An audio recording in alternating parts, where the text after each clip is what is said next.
Olá, bem-vindos ao 21 Trading Coach. Nesse fala Douglas Suchinski, apresentando o nosso tradicional informativo diário para índices internacionais, válido para esta terça-feira, 18 de março de 2014. Informe completamente patrocinado pela nossa app, disponível nas versões Android e também nas versões para o seu iPhone. E essa aqui está em sua tela, em seu monitor, é a nossa versão web. Você poderá fazer o download através do Google Play, também da App Store, ou na versão web através da nossa página 21tradingcoaching.com. Vamos dar uma olhada no nosso calendário econômico. Temos uma terça-feira bastante movimentada. Aqui às 7 am, horário de Brasília, índice das condições atuais alemão, percepção econômica alemã, mesmo horário, percepção econômica da zona do euro. No Canadá às 9h30, vendas de manufaturados mensal. Também temos autorizações para construção mensal nos Estados Unidos, construção de casas novas, inícios de construção de moradias para os Estados Unidos, IPC anual, mensal, IPC subjacente mensal e subjacente anual, licenças para construção. São várias notícias no mesmo horário, que devem gerar muita volatilidade nas 9h30 e horário de Brasília. Já às 12h40 no Canadá, discurso do governador Polos, e às 14h45 discurso do governador Kearney do Banco Central Britânico. Na Asiática, às 18h45, conta corrente na Nova Zelândia, às 20h50, balança comercial e exportações anual, aí notícias de médio impacto para o Japão. Vamos então com a nossa tradicional plataforma. Vamos começar então com o Standard & Poor's. Os índices americanos definitivamente não querem cair, não querem corrigir. Existe muita euforia ainda, então vemos que no semanal o Standard & Poor's não deixa de ser um possível bullish, o padrão de continuação altista, e deve fazer o teste aí no topo dos 1886 durante a sessão. Veremos com os dados econômicos dessa terça-feira quais serão as reações por aqui, porém tem pintas de que será totalmente bullish. Já o Standard & Poor's também tem um pouco mais de fluidez e deve fazer o teste aí do 1.866. Veremos se terá forças para romper essa resistência e visitar a máxima. E uma possível formação em P aqui em 4 horas, porém muito próxima à resistência, não nos dá relação de benefício interessante nesse Standard & Poor's.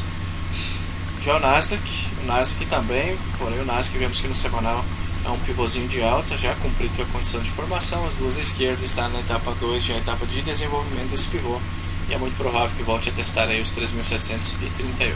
No diário, veremos se rompe essa resistência. Próxima parada, topo anterior, 3.739. Porém, veremos se amanhã os dados aí ajudarão esses índices ou se virão correções. Já o Dow Jones. Neste Dow Jones, vemos que a mesma situação.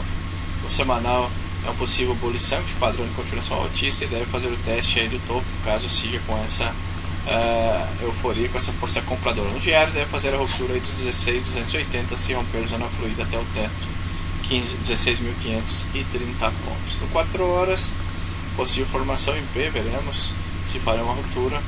Já rompeu a CLTA, veremos se fará a ruptura, poderia chegar aos 16.400 no intraday. Totalmente altistas, porém, como comento, amanhã com vários fundamentais é possível que inclusive que mude a direção desses índices, dependerá de como sairão os dados.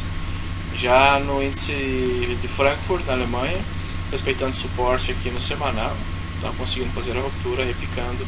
Temos aqui duas sessões altistas, a correção ainda ordenada, porém essas velas de corpo amplo nos indica que essa correção, esse repique, essa recuperação pode seguir. Inclusive um primeiro fundo ascendente, um primeiro pivô de alta no diário poderia ser importante, operação compradora. No 4 horas, um primeiro mínimo maior, um fundo ascendente ou P-Formation poderia ser uma excelente oportunidade compradora no DAX. Já em Paris, o K40, vemos que segue respeitando esse importante suporte aqui no semanal.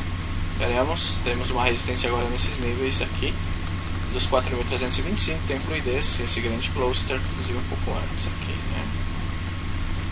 4.300, se romper aí 4.400, próxima parada. Eu esperaria um padrão de continuação altista acima da média de 200 no 4 horas para este K40.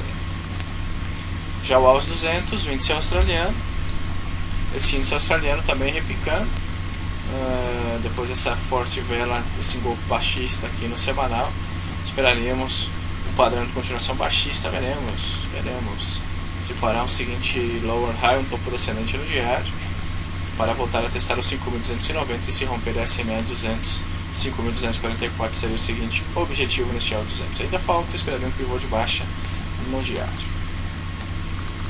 Seguimos com o FTSE, o índice de Londres.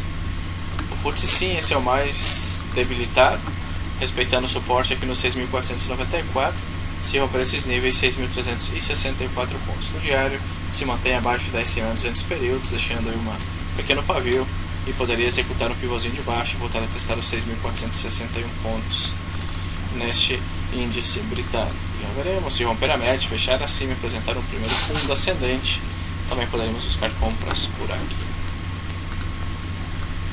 Muito bem, seguimos, vamos com o índice japonês, o índice Nikkei, o Nikkei também está em pleno suporte semanal, apesar de ter desenvolvido esse topo descendente, esse pivô de baixo ao week. Temos uma zona de suporte muito forte entre os 13.840 e os 14.090. Se fizer essa ruptura aí, poderia chegar aos 13.373 pontos. No diário, respeitando essa LTA, temos aqui praticamente um golfo de alta, porém para compras eu esperaria um fundo ascendente, um pivô de alta por aqui. Muito bem, sou o Douglas Suchinski, os índices seguem totalmente altistas, agora esperando padrões de continuação altista. Veremos se esses fundamentais aí desta terça-feira irão mudar alguma coisa. Muito obrigado, um abraço, fiquem com Deus, bye bye.